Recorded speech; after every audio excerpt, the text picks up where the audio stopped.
These are images of some of those evacuees alongside my next guest. Filmmaker and actress Carla Ortiz has been on the ground in Aleppo speaking with locals and capturing conditions in and around the city. Carla now joins us live. Good morning. Good morning. Thank you very much for having me in your show. Oh, I think that you're sharing a most important story. And before we dive into what you've been seeing in Syria, tell Americans why they should care what's happening in Aleppo.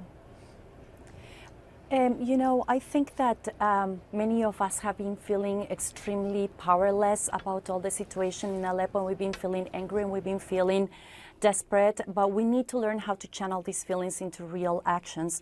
And we need to really understand that these people have been going a very brutal war for over 6 years. And it's really time for us to take a decision as human beings and to understand and help these people reach the peace that they are really, really longing. I was able to be in Syria, not just in Aleppo, in the final days of how people have been evacuated from one part and the other. And we're so desperate for news and to help. And we feel this powerlessness that we are, you know, spreading news that some of them are not, especially, and we're listening to all the people, and we try to interview all these other people, but I'm telling you, these are real footage of people leaving Aleppo. There was not mass shooting. Of course, there's mass bombing. There were 47 terrorist groups, plus the rebels, plus the Free Syrian Army. Everybody's bombing against everybody. This is why a war is never a good idea. Tell us, Carla, like what life was like for some of these people simply trying to live their lives in the home that they probably inherited through generations. What was their life like?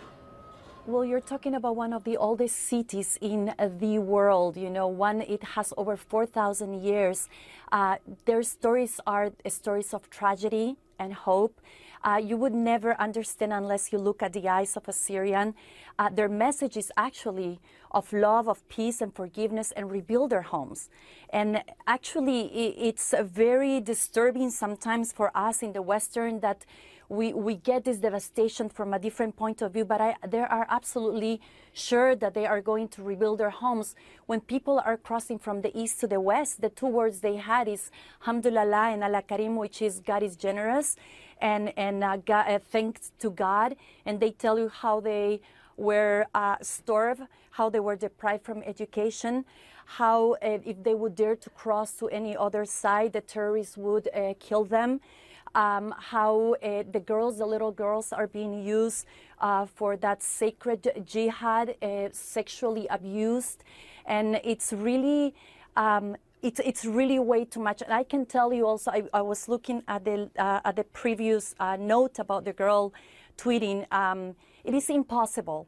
I've been there. You know, there's no internet.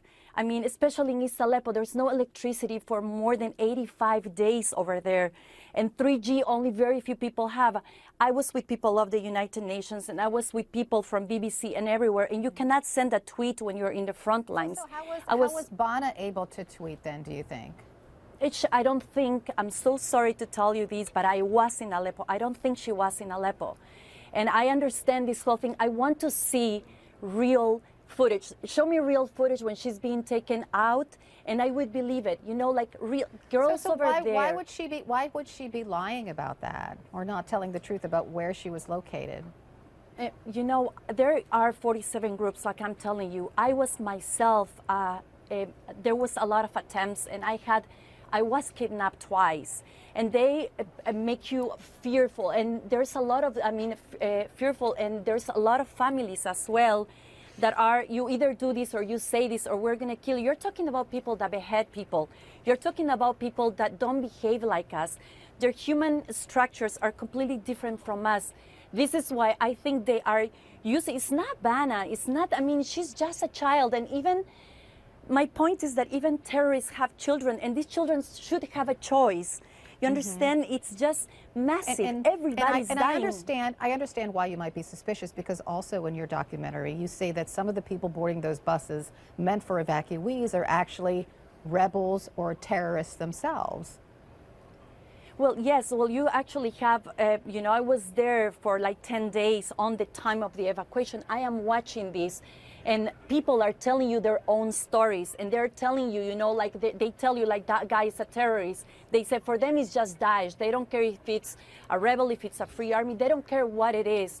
And the most important thing for us, you know, is like I was saying at the beginning, how can we channel now in real actions?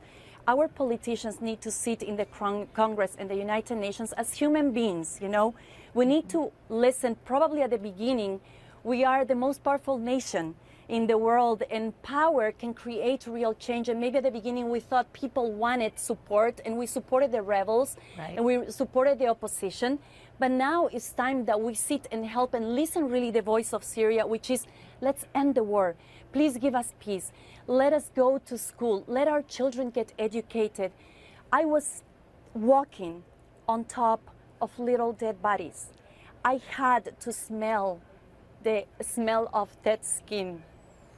And this war must stop, because as human beings and women, we understand as a mother, as a sister, and especially as a daughter, that our children have the choice to have a choice. And every decision we make now in the entertainment business, as a newscaster, it has to be to help them end this war. All right.